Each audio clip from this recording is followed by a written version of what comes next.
딸, 여보세요. 라디오 뭐 드세요? YTN 라디오요. 또요?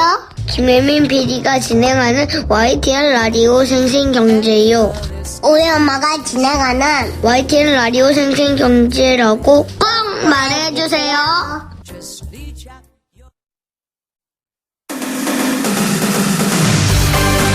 생생하게 상생하며 YTN 라디오 생생경제. 안녕하세요. YTN 라디오 생생경제 김혜민입니다. 배우 함소원 씨가 18살 연하 남편과 TV 프로그램에 나오는 것들이 연일 화제인데요. 얼마 전에 함소원 씨가 자신은 돈이 너무 좋다며 돈을 주고 있어야 위험한 상황을 벗어날 수 있다고 이야기하더군요. 그러면서 자신이 15살부터 가장이었고 경제적으로 어려운 상황 속에서 사람보다는 돈에 의지하며 살았다는 속 이야기도 털어놓았습니다.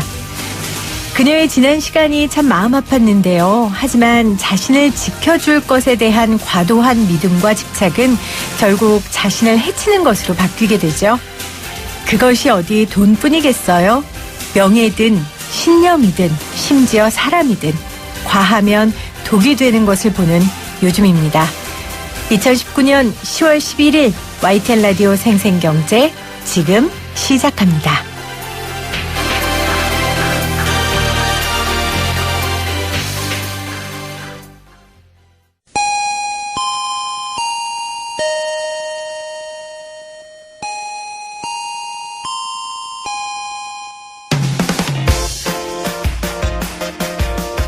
YTN 라디오 생생경제 오래간만에 두 분 모십니다. 동창토론에 두 분 나오셨어요. 자유기업원의 최승룡 원장, 고려대 김성희 교수 나오셨어요. 안녕하세요. 네, 안녕하십니까. 예, 안녕하세요. 반갑습니다. 이렇게 음악은 경쾌하고 종소리는 경쾌하나 두 분의 토론은 늘 뜨겁습니다. 그래서 들어가기 전에 두 분 대학 동창이시잖아요. 네, 그렇습니다. 고등학교도 동창이라고 하셨나? 아니에요. 아니죠? 대학만. 네. 네. 그러면 중고등학교 때 두 분 어떤 학생이었는지 궁금해요. 1번 모범생, 2번 날라리, 3번 공부 잘하는 날라리. 모범생이요. 3번에 가깝다고 하죠. 제일 얄미운. 공부 잘하는. 그 모범생이 제일 얄미워할 만한. 쟤는 그렇죠. 노는데 공부도 네. 잘해. 그건 너무 부럽기도 하고 얄밉기도 그러게요. 해요. 네. 두 분은 일단 여기에서도 뭐 합치가 안 되는군요.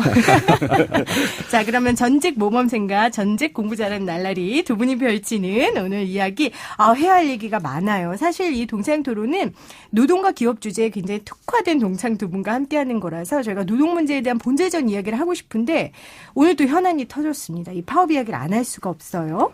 철도노조가 오늘 오전부터 파업에 들어갔습니다. 인건비 정상화와 안전을 위한 노동시간 단축 등을 요구하고 있는데 일단은 두 분 어떻게 보세요? 먼저 우리 최승룡 원장님. 사실 좀 지나친 감이 있어요.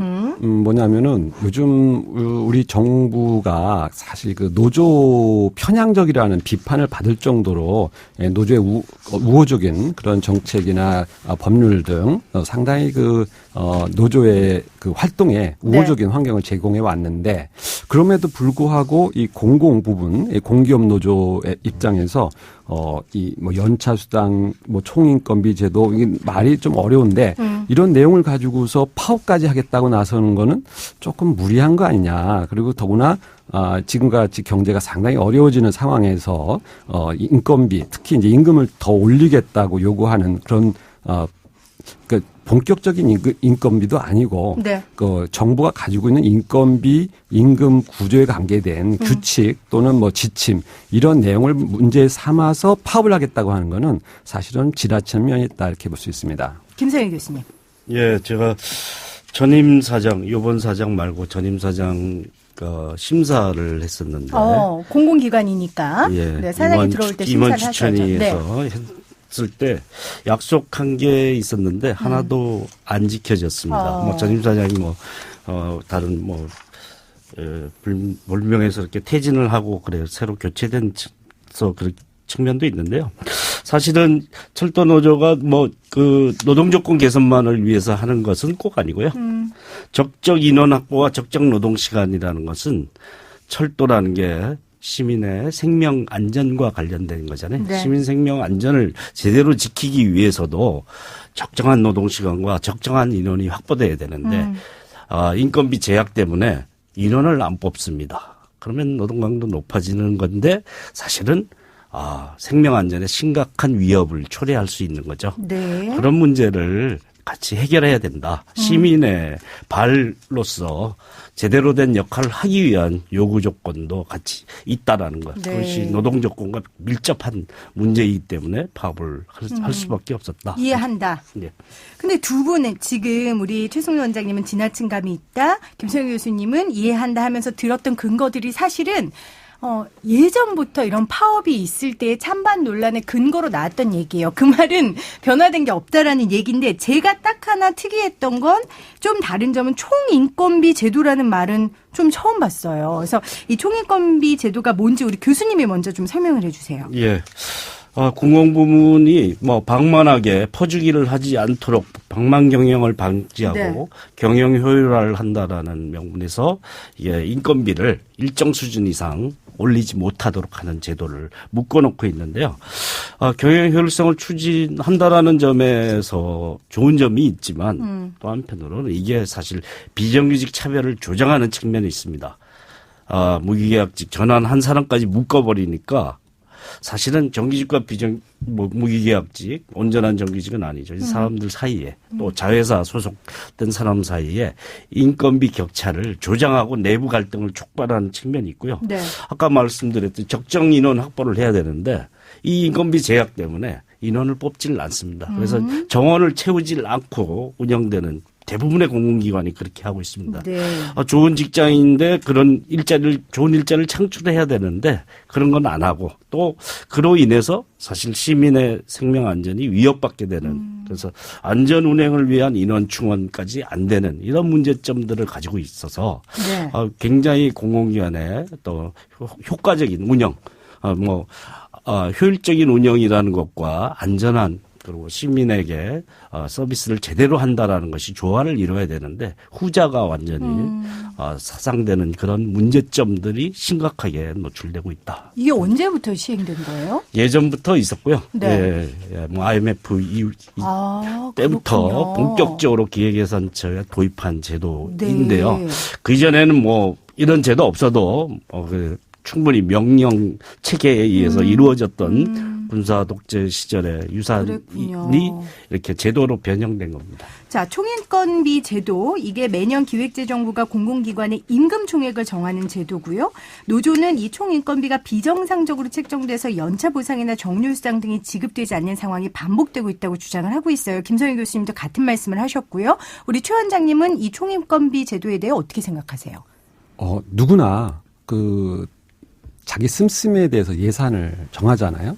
그래서 정부도 당연히 인건비 비중이 이 정도 쓰겠다라고 네. 해서 이제 인건비 한도를 정하는 것이죠. 그러니까 정부 씀씀이가 마냥 해프어서는 안 되지 않겠습니까? 그렇죠.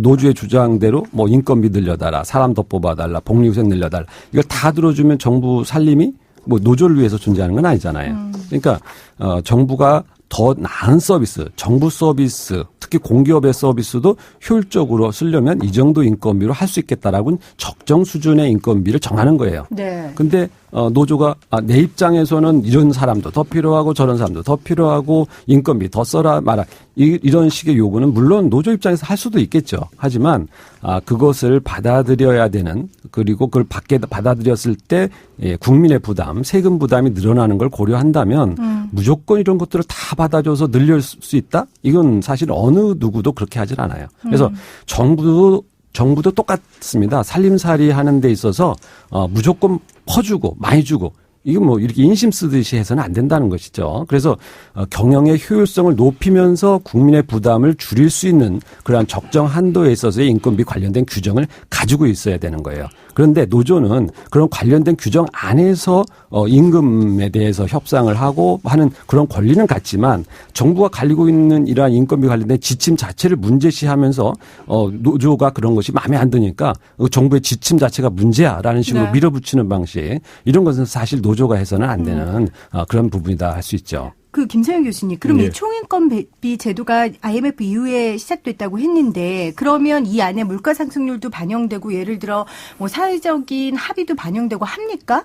아니 일반적 일방적으로 네. 기획예산 그냥 정부에서 기획예산처에서 예, 방침을 가지고 적정 수준 뭐 3%, 5% 뭐 이 수준 딱 정해놓고 이제 네.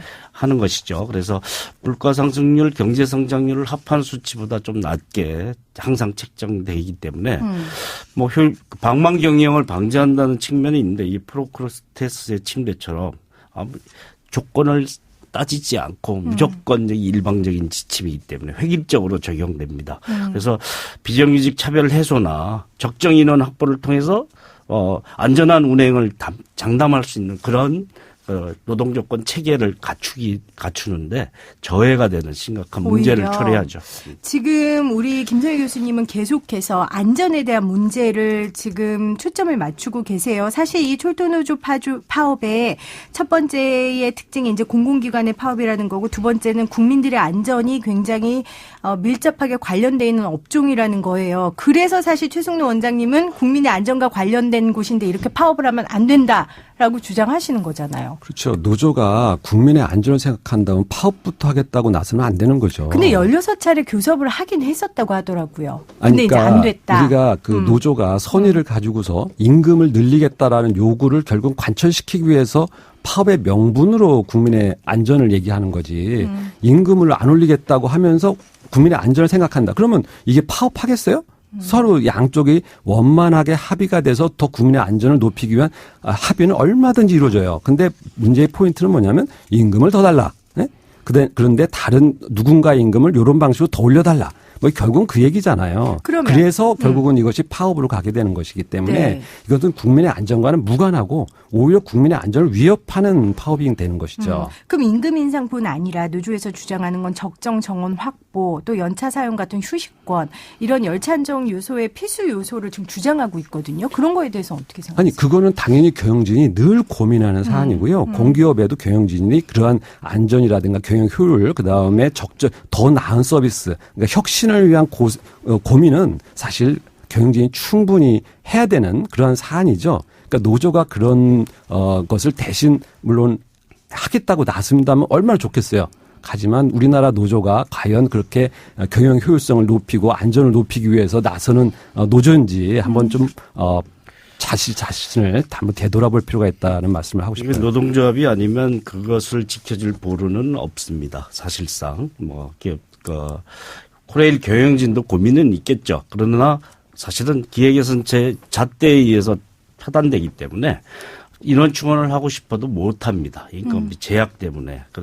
그래서 적정 인원을 확보하는 것 계속 안 되고 있어서 문제가 되는 거죠.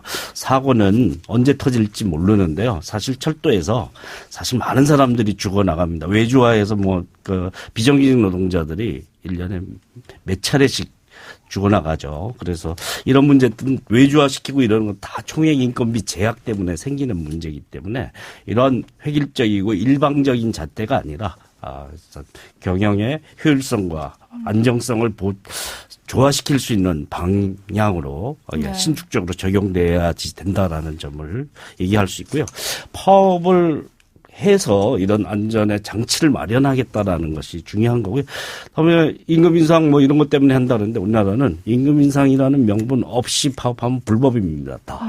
그러니까 구조조정 반대를 한다든지 적정 인원 확보를 위한 이런 제도 개선을 요구한다든지 이런 거 가지고는 파업이 안 됩니다. 파업했다가는 불법 파업입니다. 이익만 좁게 자기 이익만 추구하라고 그것만 파업을 허용해 놓고 그거 하면 자기 이익 추구한다고 욕하고 아니면 좀 시민의 생명 안전을 위해서 제도 개선을 요구를 하면 그건 불법 파업이라고 욕하고 이렇게 되는 그래서 언제나 욕하게 돼 있는 구조를 만들어 놓고 하고 있는 것은 사실 우리나라의 이제 노동조합에 대한 나쁜 인상을 조장하고 있는 그런 조건이다라고 봅니다. 근데 그 노조가 진짜 파업을 해서라도 그 시민의 안전 교통 서비스의 질을 개선하겠다고 나선다면 정말 이런 토론 안 해도 될 것 같다는 생각이 사실은 좀 들어요. 그러니까 그 노조가 서비스 질을 개선을 위해서 경영진과 협력하겠다.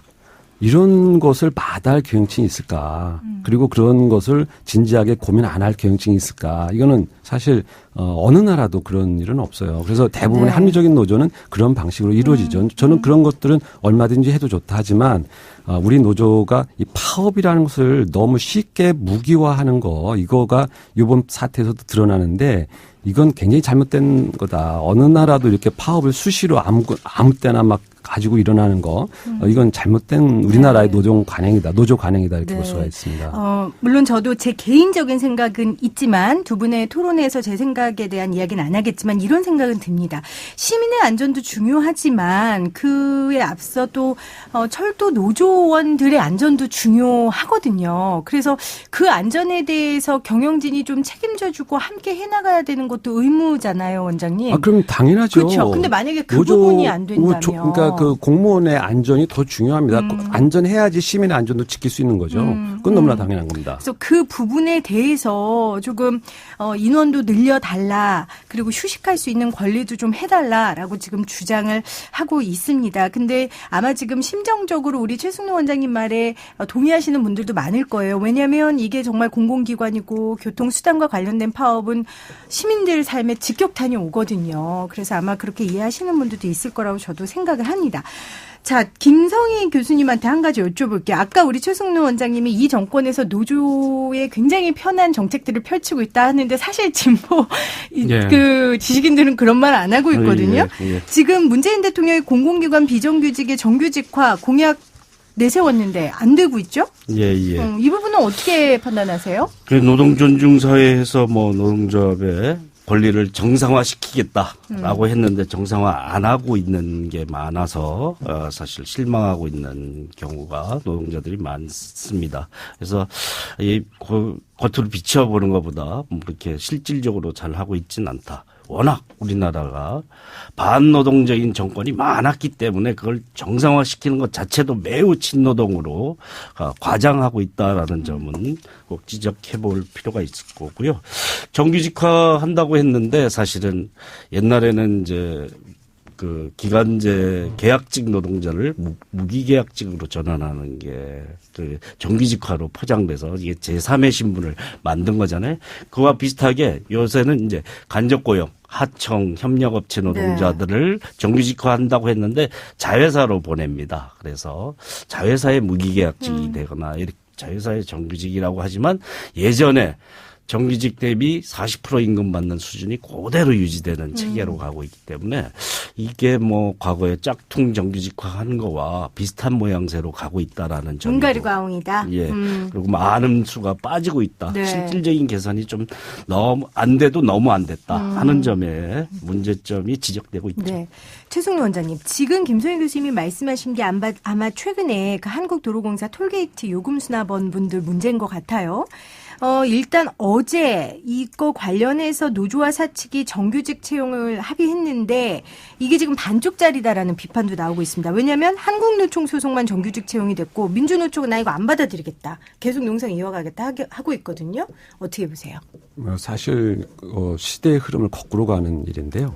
그 국민들이 바라보는 건 그래요. 톨게이트에서 일하시는 분들의 직업 공무원의 그러한 업무도 상당히 소중한 업무이겠지만 국민들이 바라보기에는 그런 일자리가 계속 빠르게 줄어가는 흐름에서 공기업이 억지로 그런 일자리를 유지하려고 애쓰는 것도 문제지만 더군다나 거기에 일하시는 분들을 정규직화해서 상당히 장기적으로 일하게 만들겠다고 억지로 세금을 갖다가 공무원 자리를 유지한다는 것 자체도 국민으로서는 상당히 받아들이기 어렵고 화나는 일이에요.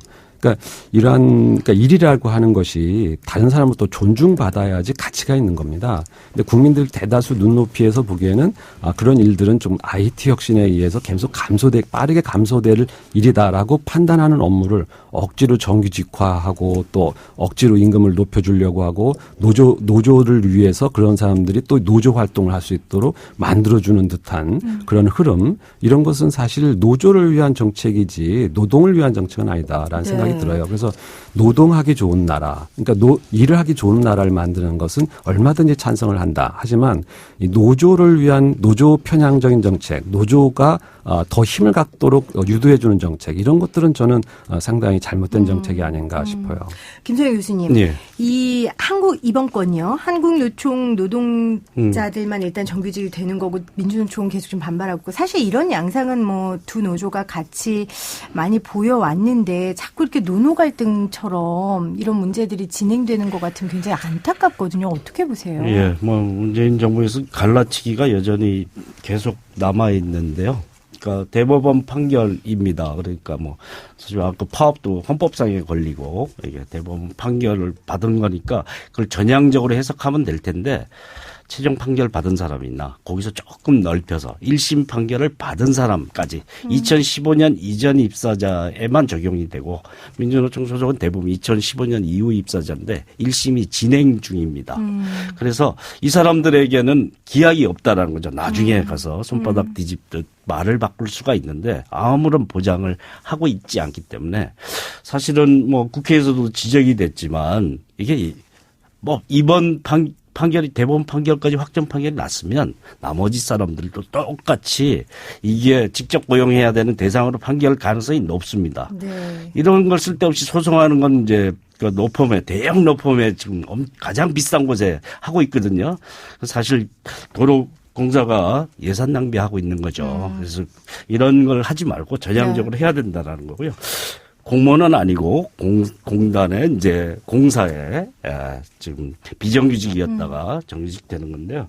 이 사람들 그러면 앞으로 기술 변화에 의해서 없어질 건데 왜 이렇게 정규직하면 나중에 자르기가 힘든 거 아니냐는데, 이 사람들의 연세가 50세 이상이 주축입니다. 그래서 정년까지 자연스럽게 소멸하면서 자동결제 시스템의 장착과 함께 사라질 가능성이 있다. 같이 없어지면 되는 문제이기 때문에 그 시기를 잘 조절해서 가면 충분히, 그래서 이 사람들 해고하기 어려워서 새로운 기술 발전이 안 된다든지 변화를 못 한다든지 하는 문제는 안 생긴다라는 점을 꼭 생각해 볼 필요가 있고요. 네.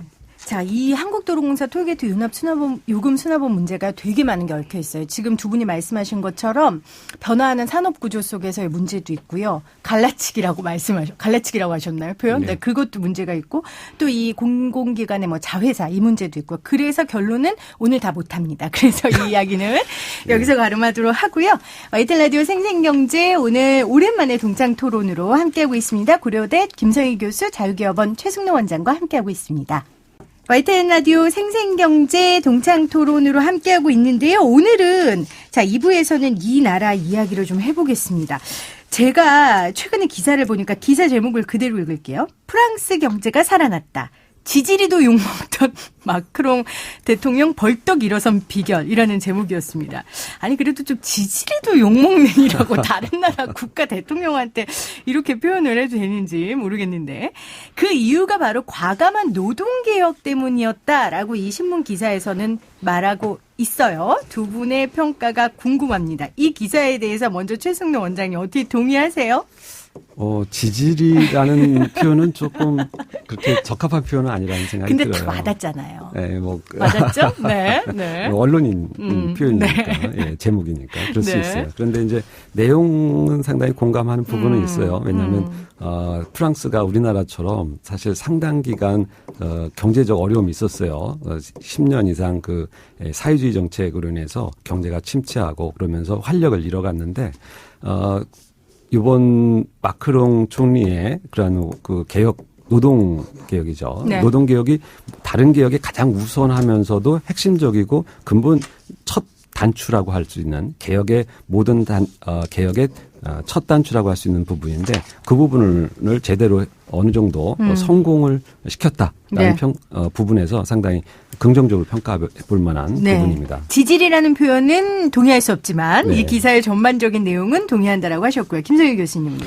노동 유연화 정책이 경제 활력을 가져온다. 이 뭐 항상 이제 예전 버전의 OECD나 이런 예전에는 그렇게 얘기해 왔습니다. 이제는 2008년 글로벌 금융위기 이후에 상황은 변해서 그렇게 얘기하는 데가 많지 않은데 우리나라 언론만 유독 이렇게 뉴스인지 뭐 재벌 성명서인지 모르겠는데 그런 얘기들을 많이 쏟아내고 있는데 좀 더 두고 봐야 된다고 생각합니다. 아, 프랑스의 상황을. 예. 독일이 박근혜 정부가 쫓아하려고 했던 하르츠 개혁이 2003년도에 벌어졌었는데 그 지금도 뭐 쫓아야 된다는 얘기가 있는데 독일은 지금 메르켈 보수당 정부가 오히려 뒤집고 있습니다. 그걸 비정규직이 너무 많이 늘고 격차가 너무 심각해져서 이것을 줄이기 위해서 이제 최저임금 제도를 도입하기도 했고 이런 반대 행보로 가고 있는데요. 독일의 하르츠 계획 짝이 날지 어떨지에 대해서는 좀 더 시간을 두고 봐야 된다. 이게 단기적으로 딱 끊어서 보면 이게 반짝 효과가 있는 것 같지만 시간을 두고 보면 사실 긴 텀으로 보면 이게 어떤 효과인지 어떤 방향으로 흘러갈 것인지 이로 인해서 생기는 문제는 없을지 이 노동위원회의 방향은 분명히 내부의 격차를 심화시킵니다. 이중구조를 심각하게 만들기 때문에 이런 문제들이 방지하면서 갈 수 있겠느냐에 대해서 좀 더 두고 봐야 된다라는 거고 실적조차도 해고를 유연화시키면 고용이 늘어난다라는 얘기도 반대 얘기만큼이나 입증이 잘 안 됩니다. 자, 두고 봐야 되는 문제다. 그러니까 지지리도 욕먹던 마크로 대통령은 더 욕먹을 수 있다. 앞으로 두고 봐야 된다. 이렇게 말씀을 하셨어요. 근데 두 분이 동의하는 건 어쨌건 지금 프랑스 경제 상황이 좋다는 거는 지금 동의하시는 거예요? 김성희 교수님도? 예, 최근에 좋아진 거는 맞다. 좋아졌는데 이게 어떤 효과인지에 대해서는 좀 더 봐야 된다. 분석을 해야 된다. 이렇게 봅니다. 그러니까 지금 제가 일단 팩트를 말씀드리면 전년 동기 대비 실업률이 9.7%에서 8.5%로 떨어졌고요. 청년 실업률은 같은 기간 23%에서 19%로 떨어졌습니다. 그런데 정규직 비율은 55%로 15년 만에 최고치예요. 이건 왜 그런 거예요? 당연하죠. 왜 그러냐면 해고가 자유로우면 정규직도 많이 뽑게 돼 있어요. 그러니까 해고가 어려울수록 단기직이나 비정규직을 많이 뽑게 되거든요. 그런데 이제 여기에 그 노조의 철밥통 노조의 그 바꾸시라고 한다면 정규직 아니겠어요? 정규직 보고 그 부분이 완화되면 완화될수록 정규직 비중은 높아질 수 있는 것이죠. 그러니까 해고가 자유로우면 정규직을 많이 뽑을 수 있다. 그만큼 그렇습니다. 자리가 늘어나니까. 자리가 늘어나서가 아니고요. 그 사업자는요 자유롭게 해고할 수 있다면 정규직을 무조건 선호합니다. 그러니까 더 많은 사람을 뽑을 수 있는 여력이 있는데도 안 뽑는 기업이 많은데 그거는 해고가 어렵기 때문에 그런 거거든요. 그래서 해고만 자유로워지면요 사실 고용이 늘어나거나 정규직 늘어나는 건 일도 아니다 이렇게 볼 수 있어요. 근데 원장님 저는 해고가 자유로워진다는 말이 왜 이렇게 무서워요? 저 노동자여서 그런가 봐요. 너무 무서운데요. 그렇죠. 저는. 개인 한 사람 입장에서는 내 일자리가 불안할 수 있다라는 거에 대한 공포감이 있어요. 그런데 그것을 법이나 힘에 의해서 강제로 지킬 수 있다라고 생각해 버리면요, 상당히 경직적이 되면서 모두가 피해자가 될 수가 있다는 것이죠. 그리고 원장님도 기준에 따라 해고해야 된다고 생각하시는 거잖아요. 그리고 사용자는 무조건 악랄하고 무서운 존재 이렇게 생각하면 그렇지만 우리 사회도 상당히 수준이 높지만 프랑스도 상당히 수준 높은 문화예요. 그래서 이 경영상에 있어서 서로 합리적으로 이해할 수 있는 수준에서 해고라든가 이런 것이 이루어지는 것이지 무조건 마음에 들고 안 들고 이런 아주 감정적인 거에 의해서 이루어진다 이렇게 다른 사람을 믿지 못하면 이러한 고급스러운 기업 문화라든가 선진화된 문화를 만들어갈 수는 없다고 볼 수 있죠. 그리고 좀 문제 어폐가 있는 게요. 자유로운 해고처럼 생각하는데 우리가 97년 IMF 때 도입한 경영상의 이유로 인한 정례해고 그걸 도입한 겁니다. 그래서 물론 이제 정규직의 보호 조건을 완화했습니다. 우리나라에 없는 제도죠. 해고하면 소송 걸면 36개월치 임금을 줘야 되는데 프랑스가요? 20개월치로 좀 낮췄습니다. 그래도 그게 우리나라에 잘 없는 제도죠. 그러니까 프랑스는 해고를 하면 36개월치 월급을 줘야 되는데 그거를 지금 20개월 정도로 낮췄다. 일단 우리나라는 없는 제도고요. 이런 변화를 한 거라서요. 우리나라 수준에는 이미 도입하고 있는 것들입니다. 그래서 그걸 한 정도에 불과하다라는 점이고요. 다른 시스템에서 차이가 큰 거는 35시간제 하는 나라잖아요. 예. 그다음에 35시간은 좀 너무한 거 아닙니까? 30시간 가자고 지금 제기하고 있습니다. 영국에서는 그 논의가 나타나고 있고. 저는 아직도 그 노동 집약적 사회 사고에서 벗어나지 않았나. 저는 솔직히 35시간 보고 좀 깜짝 놀랐어요. 예. 근데 그렇게 가야 되는 거예요? 6주 연차 휴가를 가지고 있습니다. 프랑스 여행 가야 될까? 예. 그건 오래됐습니다. 네. 4, 5, 6주로 늘어난 거는 35시간제 도입하기 전에 이미 98년에 도입했어요. 35시간제를. 잘 생각해 봐야 되는데, 이게 네. 우리의 수준에서 이제 거기서 2006년에도, 청년 고용 문제가 심각해서 청년이 계약직으로 채용하고 2년 만에 쉽게 해고할 수 있도록 만드는 제도를 도입하려다가 여러와 같은 학생들로부터 시작된 반대 직면에서 사실 철회됐었죠. 그래서 프랑스가 경제 활력을 추구하기 위해서 노동위원회 해법을 좀 부분적으로 도입해야 한다 하지만 우리랑 비교해 보면 천양지차고 우리가 예전부터 하고 있는 제도를 이제 좀 도입하고 있는 정도이고요. 네. 이 정책의 효과가 어느 방향으로 나타날지도 두고 봐야 된다. 네, 계속 두고 봐야 된다고 강조하고 계세요. 자, 그럼 또 하나의 핵심은 이 세금 문제예요. 마크롱 대통령의 출범 직후에 부유세를 폐지해서 부자 대통령이라는 비난을 받았고 이게 결국은 우리가 아는 그 유명한 노란조끼 시위대를 촉발시킨 게 됐어요. 이 부유세 폐지. 자, 이것 때문에 실업률도 감소하고 경제 성장도 이렇고 지지율도 올라갔다. 그러니까 부자 감소에 성공했다. 이렇게 이해해야 됩니까, 원장님? 저는 부자 증세라고 하는 부분, 그러니까 그 부분이 그 많은 부자들을 프랑스에서 내쫓았고 실질적으로 도망을 많이 나갔어요, 자본가들이. 그래서 부유세로 인해서 자본의 탈출 현상이 발생을 했었는데 이제 그러한 탈출 현상을 완화하기 위한 정책이었다 이렇게 볼 수가 있고요. 다시 돌아오게 하지만 만들었다. 경제를 살리고 일자리를 활용화시키는 것은 노동개혁이 근본입니다. 그러니까 노동개혁을 하면 이제 자본에게 더 투자하기 좋은 환경을 만들지만 그렇다고 해서 이 부유세만 폐지하면 무조건 늘어나느냐? 왜냐하면 투자하려고 봤는데 뭐 해고가 자유롭지 않다라든가 이런 조건이 있으면 또 고용을 늘리기 어려운 부분이 있는 것이죠. 그래서 이 두 가지 그런 면들 동시에 다 같이 고려해서 노동개혁을 먼저 성공시킨 것이 저는 결정적인 성공 요인이었다고 보고 부유세 폐지라고 하는 것은 그동안 프랑스 사회가 겪었던 그 후유증 특히 이제 자본에 대한 비우호적인 그러한 태도를 완화시킨 그런 긍정적인 면이 있었다고 봅니다. 부유세 폐지 어떻게 보세요? 부유세라는 게 이제 굉장히 그러니까 일정 자산 이상을 가진 한 17억인가 그 정도 이상 가진 사람들이 뭐 증권이나 뭐 요트나 이런 거 구매하면 붙이는 세금이거든요. 사실은 그래서 도망가려다가 루이비통 회장이 국적을 옮기려다가 욕을 엄청 먹고 지지리도 먹고 이거 언론에 나온 표현이니까요. 제라르 디파르디유는 뭐 결국 옮겼다는데 이런 사람들이 생겨날 수 있겠죠. 그리고 뭐 그걸 이탈하는 사람이 분명히 있겠죠. 이거는 사회적으로 평가하기 나름이다라고 생각하는데요.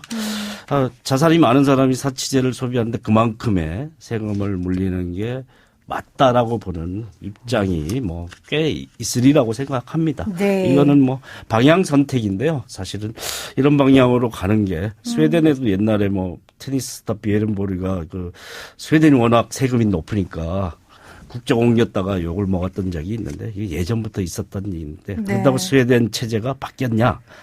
이거 참 그래서 활력을 잃고 뭐 이런 문제가 생기느냐? 꼭 아닌데요. 그건 뭐 정치적 선택의 문제인데 이런 방향으로 선택했습니다. 기업 쪽, 부자 쪽 이쪽에 강한 규제를 약간 약화시키는 방향으로 갔는데 이게 프랑스 사회에 어떤 결과를 가져올지 양국화가 심각한 문제를 노란조끼가 계속 사실 영향력을 다시 또 행사하게 될 가능성이 높다 이렇게 생각이 듭니다. 이 방향에 대한 평가를 우리 최승룡 원장님은 노동개혁이라고 말씀하시는 거잖아요. 우리 정부의 노동개혁 방향에 대해서 두 분 생각 당연히 다르실 텐데 좀 프랑스 사례를 우리가 보면서 연장선상에서 어떻게 나가야 된다고 보십니까? 최승룡 원장님. 이게 참 이번 프랑스 사례는 우리 정부의 시사하는 바가 상당히 크다. 비슷한 시기에 두 정권이 동시에 출발을 했는데 프랑스는 상당히 그 친노조적인 방향과는 반대로 노동개혁을 먼저 강도 높게 시행을 했고요. 네. 반대로 우리는 이제 친노조 정책을 좀 강하게 추진한 경우인데 그 결과가 상당히 그 극명하게 대비를 지금 결과가 이루고 있다. 달랐다. 그래서 프랑스는 어떻게 보면 상당히 장기간의 그러한 친노조나 사회주의 정책의 폐해를 이번에 어느 정도 극복하면서 경제를 살리는 성공의 길로 갔다 한다면은 우리도 그러한 부분에 있어서 그러한 지금까지 우리 사회가 겪었던 그런 문제점을 다시 개선하고 살려나가는 그러한 유연한 태도를 좀 보일 필요가 있다라는 네. 생각이 들어요. 그래서 이 사회당 출신 아닙니까 이분이? 예, 그런데 새로 정당을 만들면서 이제 그 새롭게 프랑스의 이제 노동개혁을 이끌었는데 독일이 살아난 하르츠 개혁뿐만 아니라 우리나라도 과거에 그 외환위기 당시에 김대중 대통령이 신자유주의 정책으로 상당히 그 노동의 유연성도 강화하면서 경제를 살리지 않았습니까? 이런 것은 현실을 고려한 정책. 그러니까 현실에 바탕을 둔 유연한 정책이 경제를 살린다라는 것이 분명히 어느 나라나 다 발생하는 일이에요. 물론 이제 경제가 어느 정도 살아나면 다시 평등하거나 뭐 친노조 정책의 요구가 강해질 수는 있겠습니다만 지금은 상당히 경제가 어려워지는 흐름이 있기 때문에 그러한 경제의 유연성을 강화하는 유연한 태도, 유연한 정책 전환 이런 부분이 좀 더 필요한 국면이 아닌가 싶어요. 최 원장님은 우리가 프랑스의 사례를 보고 따라가야 된다고 얘기하고 계시고 우리 김성희 교수님은 아마 프랑스가 우리를 반면교사 삼아서 우리처럼 되면 안 된다라고 말씀하실 것 같아요. 정리 말씀해 주시죠. 예. 프랑스와 차이점이 있다면 노조 조직률이 10%로 똑같은데 우리는 그 단체 협약 적용률이 똑같이 10%인데 여기는 98%입니다. 세계에서 가장 높습니다. 차이점. 그러니까 조직률이 낮다고 하지만 사실 이해대변이 충분히 되고 많이 포괄하고 있는 거죠. 중소형세 노동자들까지도 포괄돼 있다는 점 중요한 차이점입니다. 여러 가지 차이점이 있는데 네. 또 하나는 중요한 건 우리나라는 이미 유연합니다. 그러니까 이게 노동의 최선진국은 아니지만 프랑스가 그래도 굉장히 그 선진적인 제도를 가지고 있고 노동시간도 짧고 충분히 쉴 수 있는 권리, 연결되지 않을 권리 이런 것도 이제 뭐 밤늦게 직장으로부터 문자나 뭐 이런 거 받지 않을 권리를 처음으로 도입한 나라이죠. 이렇게 나름의 선진적인 제도를 가지고 있는 나라에서 이미 유연한 나라가 그 나라에서 부분적으로 수정한 것을 보고 배워야 된다라고 얘기하는 건 어불성설이죠.